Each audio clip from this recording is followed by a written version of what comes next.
The bar on Station Kepler was crowded tonight. Aliens from dozens of worlds filled the space with their voices, creating a noise that sounded like music mixed with machinery. The lights were dim and warm, casting soft shadows across the metal walls. In one corner, a human sat alone at a small table. His name was Kyle Harrison, and he worked as a commander for the Terran Exploration Corps. He sipped his drink slowly and watched the crowd with calm, steady eyes. At the main bar, a large alien was talking very loudly. His name was Zorth, and he belonged to a species called the Vraken. He stood almost 8 feet tall with purple scales covering his body and a ridge of spikes running down his back. His yellow eyes gleamed as he spoke, and his voice carried across the entire room. Everyone near him was listening, drawn in by his confident tone and dramatic gestures. Zorth was a hunter, and he wanted everyone to know it. He had spent the last hour telling stories about the dangerous creatures he had killed across the galaxy. Each story was more impressive than the last. He talked about giant beasts with razor-sharp teeth, flying predators that attacked from the sky, and sea monsters that could sink entire ships. With each tale, his audience grew larger and more impressed. The Vraken hunter was describing his latest kill when a new voice cut through his story. It was a woman's voice, clear and direct. She had just walked into the bar, and she did not look impressed by Zorth's stories. Her name was Rachel Torres, and like Kyle, she was human. She wore a flight jacket with patches from various space stations, and her dark hair was pulled back in a simple style. Her eyes were sharp and intelligent as they fixed on the tall alien. Rachel walked up to the bar and stood near Zorth. She was much smaller than him, barely reaching his chest, but she did not seem intimidated. She ordered a drink from the nervous bartender, and then turned to look at the Vraken hunter. Several aliens in the crowd shifted uncomfortably. They could sense that something interesting was about to happen. Zorth noticed her attention and puffed up his chest slightly. He liked having an audience, and he assumed this human wanted to hear more of his impressive stories. He turned to face her fully, his spikes rising with pride. Before he could continue his tale, Rachel spoke again. She asked him about Deathworlders. The term made several aliens in the crowd go quiet. Deathworlders were a special category in the galactic community. They were intelligent species that came from extremely dangerous planets. Most civilized species evolved on gentle worlds with mild weather and safe environments, but Deathworlders came from places where everything was trying to kill them. These planets were classified by how dangerous they were, with higher numbers meaning more deadly conditions. Zorth seemed pleased by the question. He straightened up and began listing the Deathworlders he had hunted. He mentioned the Krogar, massive creatures from a volcanic world. He talked about the Broken Claws, predators from a planet covered in acid swamps. Each species he named brought impressed murmurs from his audience. Zorth clearly took great pride in these kills. To him, they proved his skill and courage as a hunter. Rachel listened without expression. When Zorth finished his list, she asked another question. She wanted to know if any of them had survived. The question seemed simple, but it carried weight. Zorth looked confused for a moment. He explained that none of them survived because that was the point of hunting. The creatures he tracked became trophies. They were mounted on his walls or preserved as proof of his victories. The human woman nodded slowly, as if thinking about his answer. Then she asked a more specific question. She wanted to know if Zorth had ever hunted humans. The temperature in the room seemed to drop. Several aliens moved away from the bar, sensing danger. Others leaned in closer, curious about what would happen next. Zorth's confident expression faltered slightly. His spikes flattened against his back, a sign of unease in his species. He quickly explained that hunting intelligent species was illegal, according to Galactic Council law. He would never break such important rules. It was clear he was being careful now, aware that this conversation had become more serious. Rachel accepted his answer, but pressed further. She asked a hypothetical question. If it were legal and if someone paid him enough money, could he hunt a human successfully? Would he be willing to try? The question hung in the air like a challenge. Everyone in the bar was watching now, waiting to hear what the proud hunter would say. Zorth hesitated. He was caught between his pride and his survival instincts. Pride told him to say yes to maintain his reputation as a fearless hunter who could track and kill anything.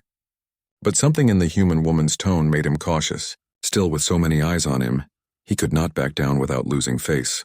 After a long moment he answered. He said yes. If it were legal and if the payment was sufficient, he could hunt a human. They were just another species, he claimed. They had flesh and blood like any other creature.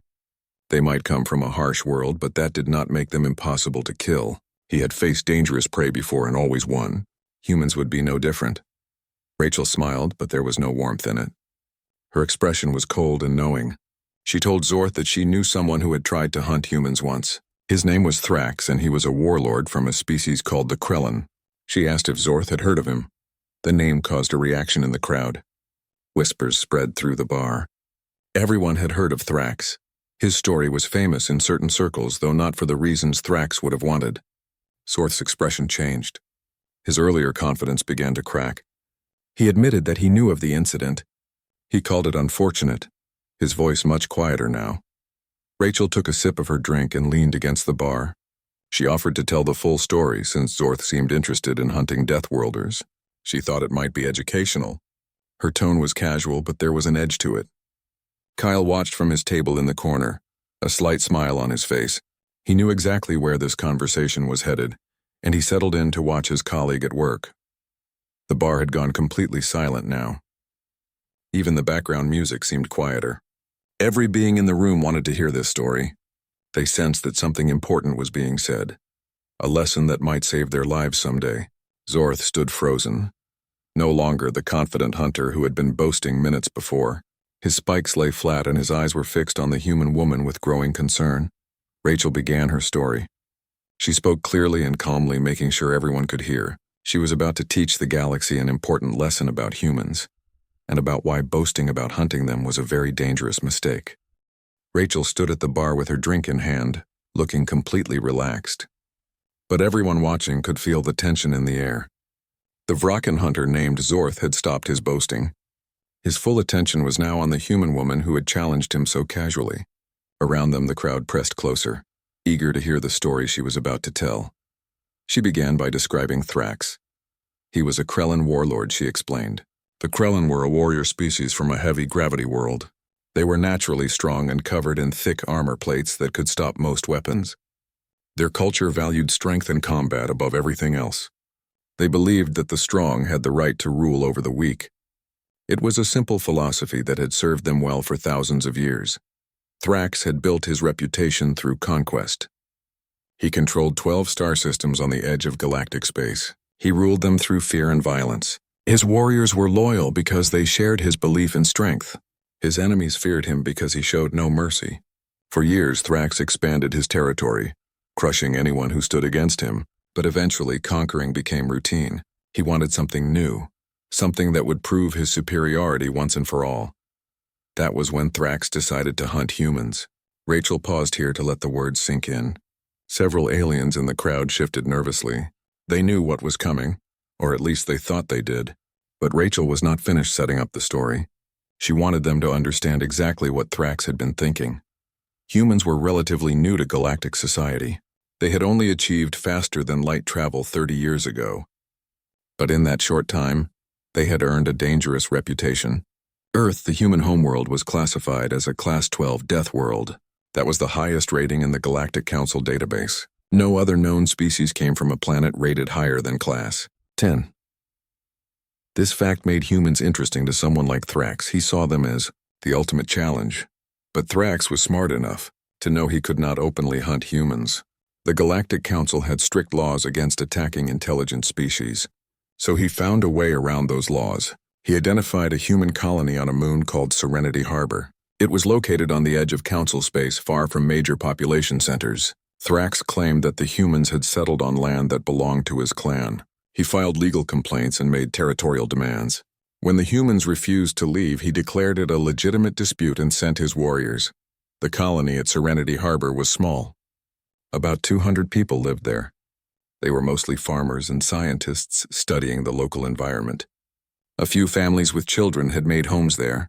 They had some basic weapons for protection against local wildlife, but nothing military grade. They were peaceful people trying to build a new life far from Earth's crowded cities. Thrax arrived with 50 of his best warriors. They came at dawn when most of the colonists were still sleeping. The attack was supposed to be quick and brutal. Thrax wanted to show the galaxy what happened when weak species stood in his way. His warriors were experienced fighters with advanced weapons. The humans were farmers with hunting rifles. It should have been a massacre. Rachel took another sip of her drink before continuing. For the first hour, things went exactly as Thrax had planned. His warriors overwhelmed the colony's defenses. Buildings burned. People ran in panic. 17 colonists died in that first terrible hour, but then something unexpected happened. The humans stopped running away. Instead, they scattered into the wilderness surrounding the colony. They took their weapons, their supplies, and whatever tools they could carry, and they disappeared into the landscape. Thrax was surprised but not concerned. He knew the territory around the colony was harsh. There were dangerous animals, extreme weather, and limited shelter. He expected the humans to die from exposure or get picked off by local predators. His warriors could wait them out, but the humans did not die. They knew the land because they had been surveying it for months. They had maps and weather data. They knew where to find water and which plants were safe to eat. They had an advantage Thrax had not considered. What happened next taught Thrax his first lesson about humans. They did not fight like Krellin warriors. They did not charge into battle seeking honorable combat. Instead, they set traps, simple devices at first using materials from their farms, pitfalls covered with branches, snares made from cable wire, improvised explosives created from fertilizer and fuel. Nothing sophisticated but effective against warriors who expected direct confrontation. The first warrior fell into a pit lined with sharpened stakes.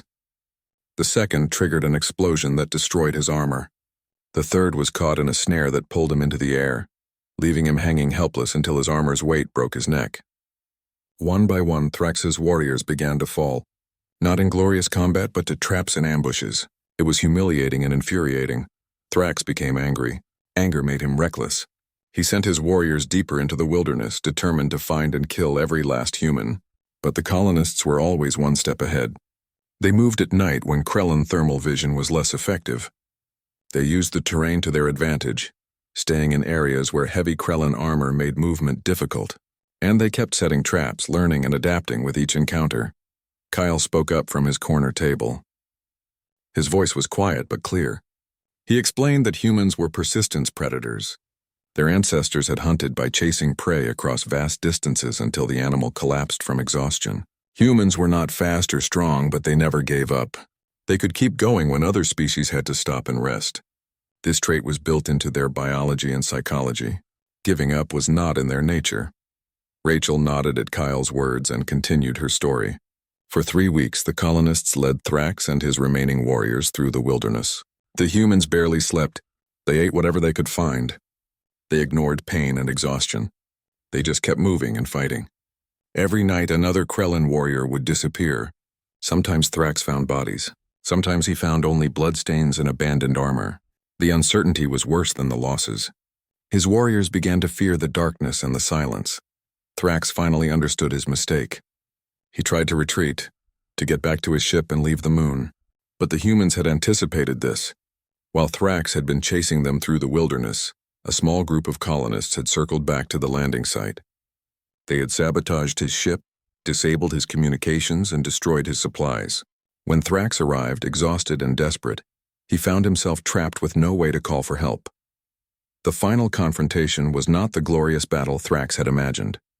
The humans did not rush in for honorable combat. They surrounded his position and waited. They had food and water. Thrax did not. They were rested. Thrax was exhausted. They simply waited for nature to do what they could not. After 4 days without water, Thrax collapsed. The humans bound him and held him for the Galactic Council authorities. All 50 of his warriors were dead. Thrax was the only one who survived, and he survived only because the humans chose to let him live. The bar was completely silent when Rachel finished. Everyone was imagining that scene. The mighty warlord brought down by farmers and scientists. Finally, someone asked about the human casualties. Rachel's expression became hard. 23 colonists died during the entire conflict. That left 177 survivors. They all attended Thrax's trial, watching as he was sentenced for his crimes. Then they went back to Serenity Harbor and rebuilt their homes. They refused to be driven away from the life they had chosen. Zorth stared at Rachel with an expression that mixed confusion and growing understanding. His purple scales had lost their shine, and his proud posture had slumped slightly. Around him, the crowd processed what they had just heard. The story of Thrax had spread throughout the galaxy, but hearing the details made it more real and more frightening. The Vrakan hunter struggled to maintain his dignity. He spoke carefully, choosing his words with more thought than before. He suggested that Rachel was exaggerating, making humans sound more dangerous than they really were. After all, humans were just one species among thousands in the galaxy. They had only been traveling between stars for a few decades. They could not be as special as she claimed. Kyle decided it was time to join the conversation. He stood up from his corner table and walked toward the bar. His movements were relaxed and easy, but several aliens instinctively moved out of his way. There was something about the way he carried himself that made people nervous. It was not aggression exactly, but a quiet confidence that suggested he knew exactly what he was capable of. He asked Rachel if he could speak. She gestured for him to continue, stepping slightly aside to give him space at the bar. Kyle looked at Zorth with calm, steady eyes. He asked the hunter a simple question. What made a good predator? Was it speed? Was it strength? Was it sharp claws or powerful jaws? Zorth answered that all those things help make a good predator. His confidence was returning slightly now that the conversation had shifted away from the embarrassing story of Thrax. But Kyle was not finished. He agreed that those traits helped, but he explained they were not essential. The most successful predator on Earth before humans dominated the planet was the wolf. Wolves were not the fastest animals. They were not the strongest. But they worked together in packs and they never gave up on a hunt. Kyle gestured around the crowded bar. He pointed out that most species in the galaxy had evolved from prey animals. They were herbivores or scavengers in their ancient past. That history shaped how they thought and acted. Prey animals survived by forming groups, by building safe places, by creating rules and laws. It was about safety in numbers.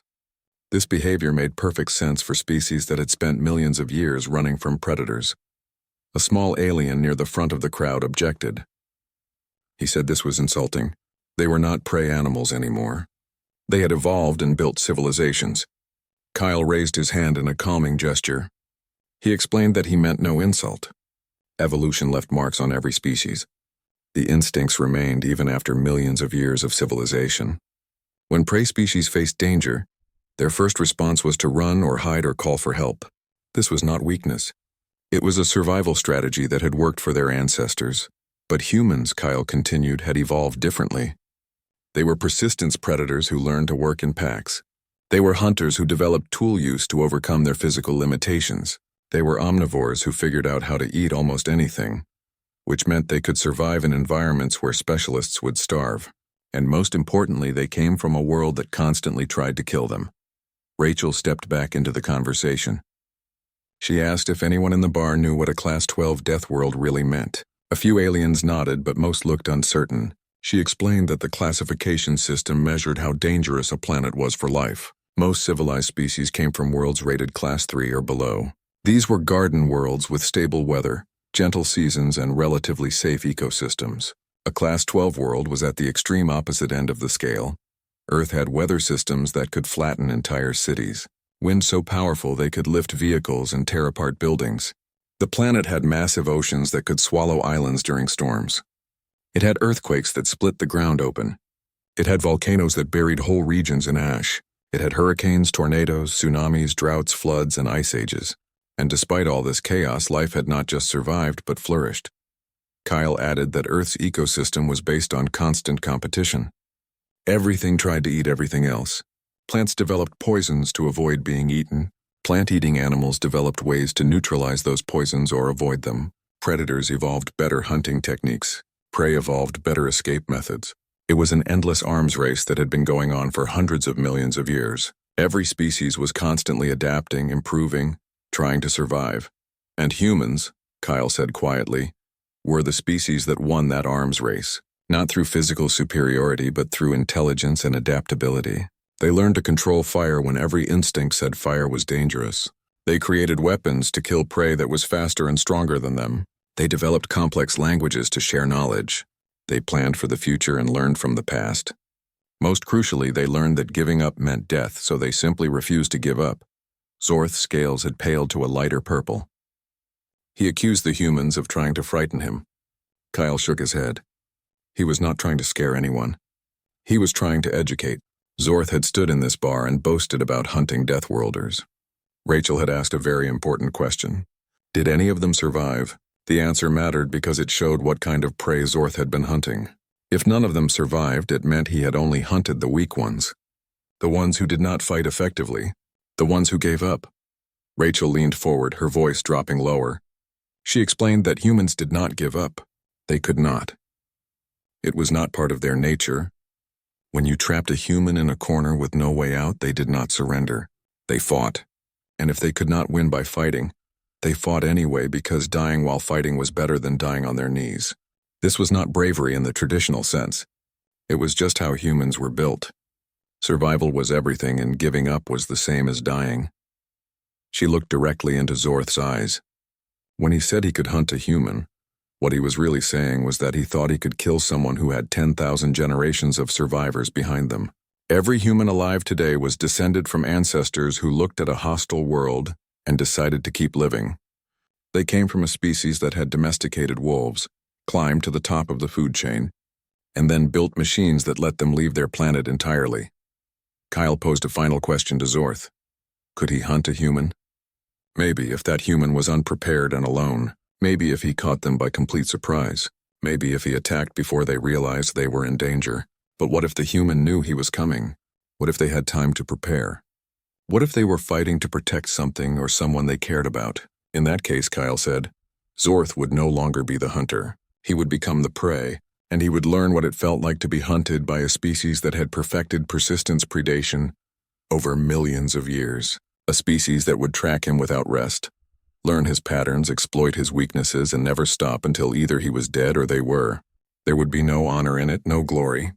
Just cold calculation and ruthless efficiency. The bar remained silent. Every alien present was reconsidering what they knew about humans. They had seemed so ordinary, so similar to other species. They built cities and followed laws like everyone else. But underneath that civilized surface was something ancient and dangerous. Something that had survived when stronger, faster, more naturally armed species had gone extinct. Zorth stood motionless, processing this new understanding. His earlier boasts seemed foolish now. He had been bragging about hunting creatures that followed predictable patterns. But humans did not follow patterns. They adapted. They changed. They did whatever worked regardless of tradition or honor, and that made them more dangerous than any beast he had ever tracked. The crowd in the bar had grown even larger. News traveled fast on Station Kepler, and word had spread that something interesting was happening. Aliens squeezed into every available space, standing on tables and hovering near doorways to hear the conversation. The confrontation between the Vrakan hunter and the two humans had become the most compelling entertainment on the station. Zorth stood rigid at the bar, his massive frame somehow appearing smaller than before. His purple scales had dulled, and his crest lay completely flat against his skull, but he was not ready to surrender completely. Pride was difficult to abandon, even when faced with uncomfortable truths. He made one last attempt to challenge the humans' arguments. He pointed out that humans were being described as if they were unbeatable. But they were not. They could be killed just like any other species. They had weaknesses and limitations. Surely the other species in the galaxy could handle them if necessary. The Galactic Council had superior numbers, better technology, and larger military forces. If it came to conflict, humans would lose. Rachel agreed immediately. Of course, humans could be killed. They were mortal creatures who bled and died like everyone else. But there was an important difference between being capable of dying and being easy to kill. That difference was what made humans dangerous. A small alien near the front of the crowd, emboldened by safety and numbers, spoke up. He asked if the Galactic Council military could defeat humans if they had to.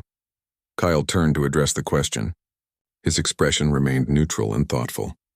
He admitted that yes, the Council probably could defeat humanity, if they acted quickly enough, if they brought overwhelming force, if they were willing to commit fully to the fight. But that was not really the question anyone should be asking. The real question was whether the victory would be worth the cost. Several voices asked what he meant by that. Kyle explained that humans understood a concept most galactic species had forgotten or never learned. Totalvar, humans had been fighting each other for thousands of years before they reached the stars. They knew how to wage campaigns that lasted for decades. They understood sacrifice on a massive scale. They knew how to commit everything to victory, holding nothing back. And most importantly, they knew how to ensure that even in defeat, the winner would pay such a terrible price that their victory became meaningless. Rachel added more details to this concept. She called it mutually assured destruction. Humans had developed this idea back when they were still confined to their home planet. The principle was brutally simple. If you attack us and threaten our survival, we will make sure you lose so much that your civilization never recovers. We will destroy your ships, your worlds, your soldiers. We will bleed you until there is nothing left of what you were. Even if we die, we will take you with us. A small insect-like alien made a clicking sound that translated as shock. He said this approach was insane. Rachel and Kyle both nodded in agreement. Yes, it was insane, but it worked. It was the reason no major power had seriously threatened Earth since humans joined the galactic community. Not because they could not win a war against humanity, but because they knew the cost would be unacceptable. Better to have humans as partners than as desperate enemies with nothing left to lose. Zorth shook his head slowly, struggling to understand this mindset. He protested that this was not how civilized species behaved. There were rules and traditions. There were laws established by the Galactic Council. Warfare had procedures and limitations. You could not simply ignore everything and fight without restraint. It went against everything galactic society had built over thousands of years. Rachel cut him off before he could continue. She explained that humans respected the Galactic Council. They followed its laws and contributed to its missions. They believed in cooperation and peaceful coexistence, but the Council existed because member species chose to participate in it. They followed its rules because doing so benefited everyone. But if someone threatened human survival, if they pushed humanity into a corner where extinction was the alternative, then rules would stop mattering. Survival would override everything else. It always did for every species when the situation became desperate enough. Kyle gestured around the room, taking in all the different species present. He asked them to consider why humans were truly dangerous. It was not their technology, which was actually less advanced than many council species. It was not their weapons, which were effective but not unique. The danger came from their mindset, from how they approached problems. When you hunted an animal, you expected certain behaviors. It would run in predictable patterns. It would fight using instinctive responses. But humans were different. They were creative and adaptable. They improvised solutions on the spot. He brought up the Serenity Harbor colonists again as an example. These people were farmers and scientists. They had no military training or combat experience. But when Thrax attacked them, they did not just fight back randomly. They studied their enemy. They learned his tactics and patterns. They identified his weaknesses and exploited them systematically.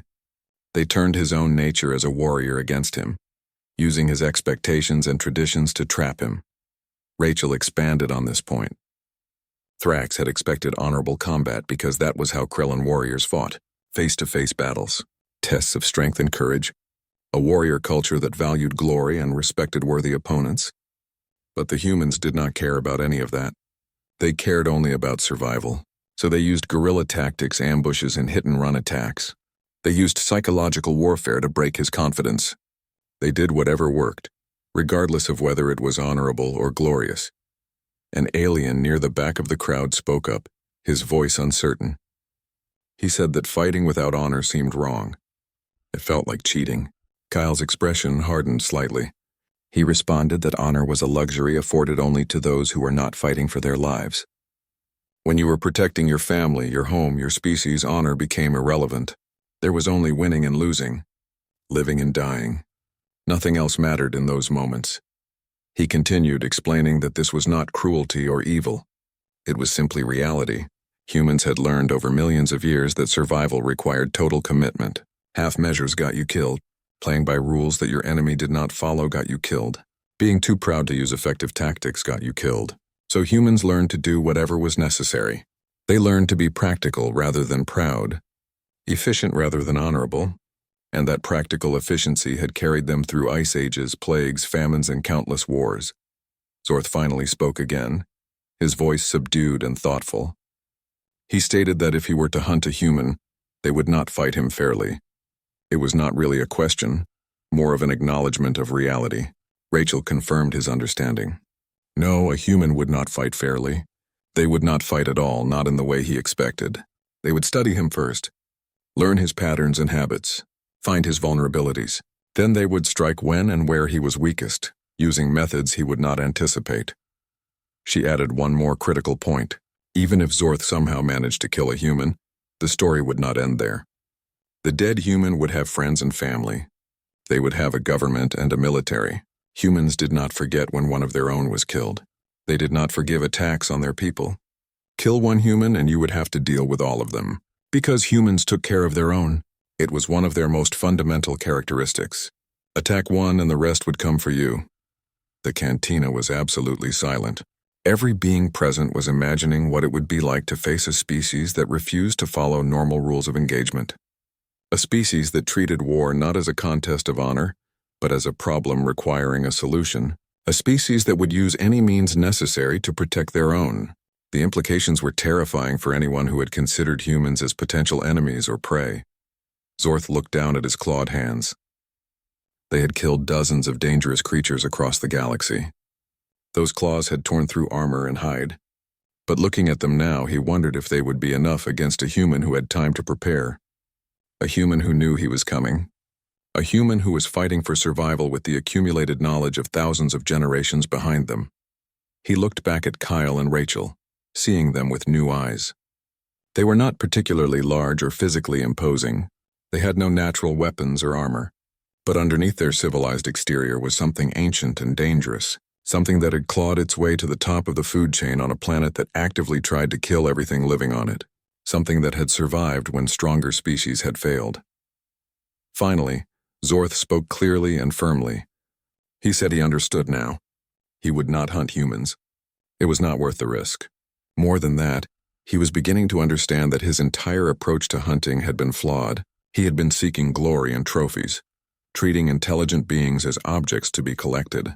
The humans had shown him something different, a perspective he had never considered. Kyle nodded with approval. That was a wise decision, he said, but he offered some additional advice. Zorth should not give up hunting entirely. He clearly had skill and courage, but he should choose his prey more carefully.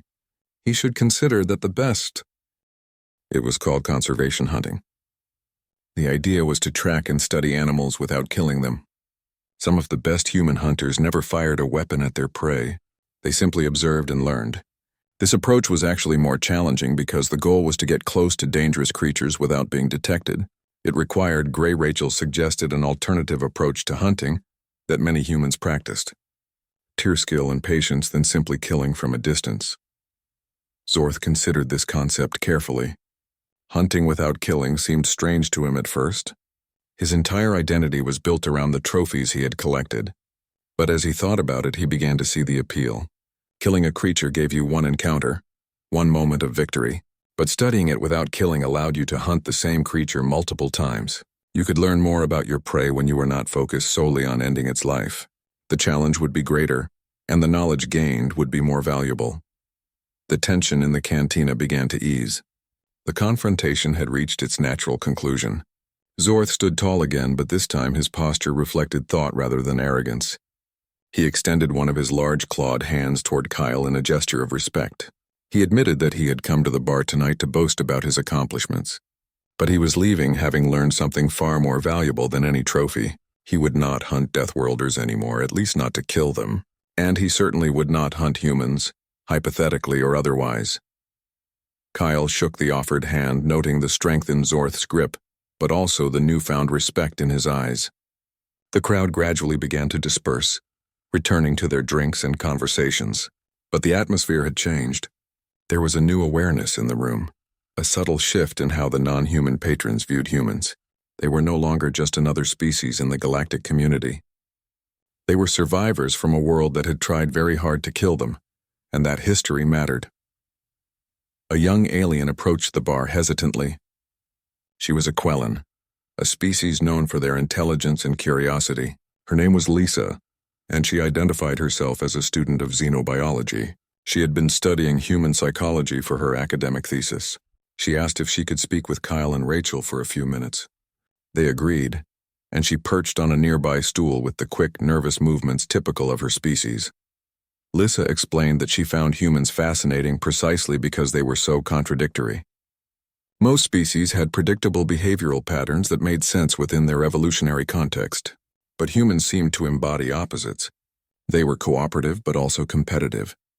They could be compassionate and ruthless, sometimes in the same situation. They built monuments to peace while simultaneously developing weapons of war. How did they reconcile these contradictions? Kyle thought about the question carefully before answering. He explained that humans did not really reconcile the contradictions. They just accepted that they were complicated. A single human could feel love and hate, could build and destroy, could help and harm. Which tendency dominated depended on countless factors, including the situation, the individual's personality, their culture, their experiences, and what they believed was necessary at that moment. Rachel added that there was a pattern underlying all this complexity. Humans responded to how they were treated. Treat them well with respect and fairness, and they would be the most loyal allies imaginable. They would share their knowledge and technology. They would fight alongside you against common threats. They would celebrate your victories as their own, but threaten them, hurt them, or try to dominate them, and you would see their other side, the side that had survived ice ages and diseases and wars that killed millions. Zorth, who was still nearby and listening, compared humans to tamed predators, friendly and cooperative until provoked, at which point their dangerous nature emerged. Kyle gently corrected this comparison. Humans were not tamed. They were choosing cooperation because it benefited everyone involved, including themselves. But that choice was theirs to make. They were not following anyone's rules except their own.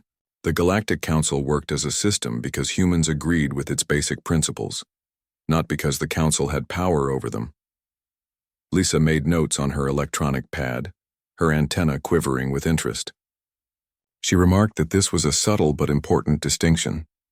Kyle emphasized that it was actually the most important distinction of all. Humans did not submit to authority. They aligned with it when it made sense.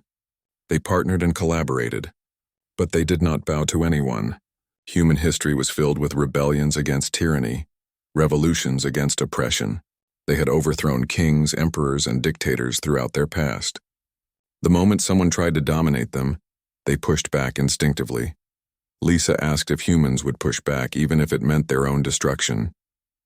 Would they really choose death over submission? Kyle's expression became serious. He told her about an old human saying from Earth, "Give me liberty or give me death." It meant that humans would rather die free than live as slaves. This was not empty rhetoric or dramatic exaggeration. Throughout their history, humans had chosen death over submission countless times. It was a genuine part of their psychology, built into their cultural identity across most human societies. The cantina had gone quiet again as beings nearby listened to this conversation. They were trying to understand what made humans so different. On the surface, humans seemed ordinary enough. They built cities and followed laws like everyone else in galactic society. They participated in commerce and politics. They made art and music. But underneath that civilized exterior was something that most other species had lost or never had. A refusal to accept defeat, a willingness to pay any price for freedom, a determination that bordered on insanity from the perspective of species that valued survival above all else. Rachel explained that this trait had both positive and negative aspects.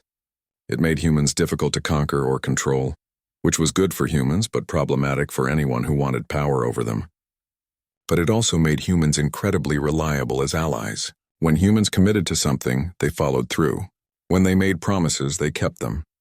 When they formed friendships, those bonds lasted. Because humans understood loyalty on a deep level. They knew what it meant to stand together against threats, to support each other when times were hard. Zorth spoke up from where he stood nearby. He said he was beginning to understand something important. Humans were not the strongest species in the galaxy. They were not the smartest or the most technologically advanced. But they had something that could not be measured in simple metrics. They had survived their world through sheer determination. They had climbed to the top of their food chain not through natural advantages, but through innovation and cooperation. And they had carried those survival traits with them into space. Kyle nodded at this assessment. That was exactly right. Humans were survivors first and foremost. Everything else about their culture and behavior flowed from that basic fact. They cooperated because cooperation improved survival chances. They developed technology because it solved survival problems. They formed governments and laws because organized societies survived better than chaotic ones. But underneath all that civilization, the survival instinct remained powerful and immediate. Lisa finished making her notes and thanked Kyle and Rachel for their time. She said this conversation would be extremely valuable for her thesis. She now understood that humans were not monsters or saints. They were survivors who had learned to work together because it was the only way to survive their hostile world. Everything else about them followed logically from that foundation. It was actually quite elegant when viewed from that perspective. As Lisa left to continue her research, Kyle and Rachel sat quietly at the bar. They sipped their drinks in comfortable silence for several minutes. The crowd around them had mostly returned to normal activities, though there were still occasional glances in their direction. The humans had become more interesting and perhaps a bit more respected. Through this evening's encounter, Kyle eventually asked Rachel if she thought Zorth had actually learned anything meaningful from their conversation. Rachel considered the question while swirling her drink. She thought he probably had learned something. At minimum, he now knew not to underestimate humans. He understood that they were not easy prey, that hunting them would be far more dangerous than he had imagined. That knowledge alone might save his life someday, and perhaps the lives of others who might have considered humans as potential targets. She added that the galaxy did not need to fear humans. Fear would create problems and tensions that nobody wanted. What the galaxy needed was to respect humans, to understand that humans valued cooperation and peace, but would defend themselves ruthlessly if necessary. That balance of peaceful intentions backed by deadly capabilities was how humans had survived their world. It was how they would survive in space. Kyle agreed with a slight smile. Maybe some species would also stop thinking of humans as potential prey. That would be nice. It was tiring always having to explain why hunting humans was a terrible idea. Rachel laughed at that.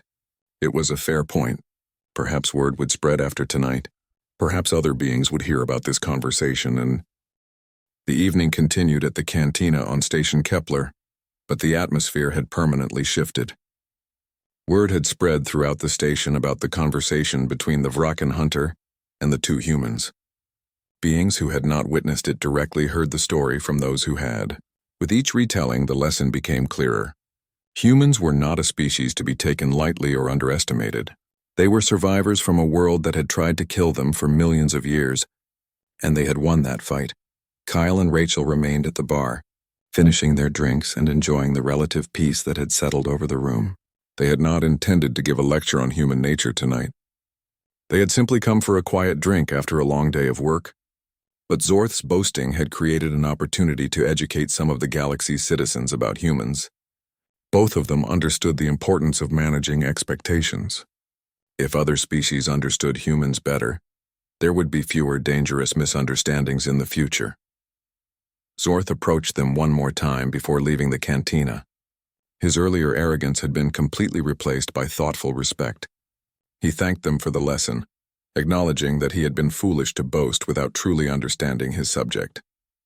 He had hunted many creatures across the galaxy, but he had never really understood what made a truly dangerous opponent. Now he knew. Danger was not just about physical capabilities. It was about mindset, adaptability, and the refusal to accept defeat. Rachel asked Zorth what he planned to do next. Would he continue hunting? The Vraken thought about this question carefully. He said he would continue, but differently. He had spent years collecting trophies and proving his superiority. But what had that really accomplished? He had walls full of mounted heads and preserved specimens. He had stories that impressed bar crowds. But he had learned nothing meaningful about the creatures he killed. He had reduced complex living beings to objects for his collection. He wanted to try the conservation hunting that Rachel had mentioned. Tracking creatures without killing them, studying their behavior and learning their patterns, understanding them as living beings rather than targets. It would require him to develop new skills and approach hunting with a different philosophy. But he was ready for that challenge. In fact, he suspected it would be more satisfying than simply killing things to mount on walls. Kyle expressed approval of this decision. He mentioned that Earth had many famous naturalists and wildlife photographers who had dedicated their lives to studying dangerous animals. Some of them had spent decades following predators, learning their habits, earning their trust. These people were respected just as much as traditional hunters, perhaps more so because their work contributed to understanding and conservation. Zorth could become that kind of hunter, one who protected and studied rather than simply killed. Zorth thanked them again and left the cantina with a new sense of purpose. His departure marked the end of the evening's main event. The crowd slowly thinned as beings headed back to their quarters or moved on to other entertainment. But many of them would remember this night. They would remember the lesson about humans, about Deathworlders, about the difference between strength and survival. A small group of aliens approached Kyle and Rachel as they prepared to leave. These were station workers, maintenance crew, and dock operators who had been watching from the edges of the crowd. One of them, a thin insectoid being, spoke in halting but sincere tones. He said that many beings on the station had been curious about humans but afraid to ask questions. The stories they heard were often contradictory. Some portrayed humans as violent and dangerous. Others described them as friendly and helpful. It was confusing. Rachel understood the confusion. Human reputation in the galaxy was still being formed. Different groups had different experiences with humans, and those experiences shaped their perceptions. She explained that both descriptions were accurate in different contexts. Humans could be violent when threatened, but they preferred peaceful solutions when possible. They could be dangerous enemies, but they were also loyal friends. The key was understanding what triggered which response. Kyle added that humans generally followed a simple principle. Treat them with respect and they would respond with respect. Treat them as friends and they would be friends. But treat them as enemies or prey, and they would respond accordingly. This was not complicated or mysterious. It was basic reciprocity. The problem came when beings assumed humans would react like other species, following instincts that humans did not have. One of the station workers asked if humans would ever become aggressive toward the galactic community. Would they try to conquer or dominate once they became stronger? It was a fair question, one that probably worried many beings who remembered historical patterns of new species joining galactic society. Kyle and Rachel exchanged glances, both understanding the importance of answering honestly. Kyle answered that he could not predict the future or speak for all humanity. But he could explain the logic that guided human behavior. Conquest was expensive and temporary. History had taught humans this lesson repeatedly. Empires rose and fell. Dictators were eventually overthrown. But cooperation and mutual benefit could last for generations. Humans had learned, through much pain and suffering, that working together produced better results than fighting for dominance. Rachel emphasized that humans preferred trade to war. It was more profitable and less costly in lives and resources. They preferred negotiation to conflict because negotiation allowed everyone to benefit. They followed Galactic Council laws because those laws made sense and created a stable environment for commerce and culture. Humans were not saints, and there would always be some humans who caused problems. But as a species, as a civilization, humans had chosen cooperation over conquest. She added one important caveat. This choice to cooperate depended on being treated fairly. If the galactic community turned against humans, if other species tried to exploit or attack them, then humans would defend themselves with everything they had. They would not submit. They would not accept subjugation. They would fight back, and that fight would be terrible for everyone involved. But as long as humans were treated as equal partners in galactic society, they would continue to be peaceful and productive members of that society. The station workers seemed satisfied with these answers. They thanked Kyle and Rachel for their time and honesty. As they left, Kyle reflected on the evening's conversations. He and Rachel had essentially become informal ambassadors, explaining humanity to beings who were curious or concerned. It was not part of their official duties, but it was important work nonetheless. Understanding prevented conflict. Communication built bridges between species. Rachel mentioned that they should probably report this conversation to their superiors. The diplomatic corps would want to know that human nature was being discussed openly on stations like Kepler. It might be useful information for developing better communication strategies with other species. Kyle agreed, though he suspected their superiors already knew. The intelligence services monitored these things carefully. watching how humans were perceived throughout the galaxy. They finally left the cantina, walking through the quiet corridors of Station Kepler toward their quarters. The station operated on a day-night cycle for the comfort of its residents, and it was late in the evening cycle now. Most beings had retired for their rest periods. The halls were mostly empty except for security patrols and maintenance crews. As they walked, Kyle asked Rachel if she ever worried about the human reputation for danger. Did it bother her that other species saw humans as potentially violent? Rachel thought about the question. She admitted that it bothered her sometimes. She wished humans could be seen simply as friends and allies without the underlying fear. But she also understood why that fear existed. Humans were dangerous, not because they wanted to be, but because their world had forced them to develop traits that other species found unsettling. Kyle shared her feelings. He preferred friendship to fear. But he also recognized that a certain amount of caution from other species was probably healthy.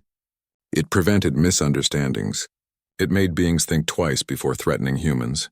As long as that caution did not turn into hostility, it served a useful purpose. Humans could be excellent friends and terrible enemies. Better that the galaxy remembered both possibilities. They reached their quarters and said goodnight.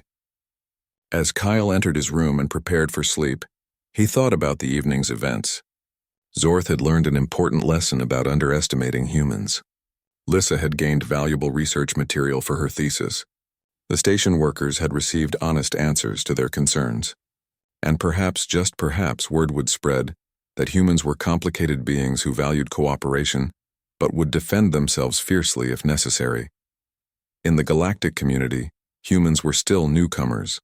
They were still proving themselves, still building relationships, still figuring out how to fit into a society that had existed for thousands of years before humans reached the stars.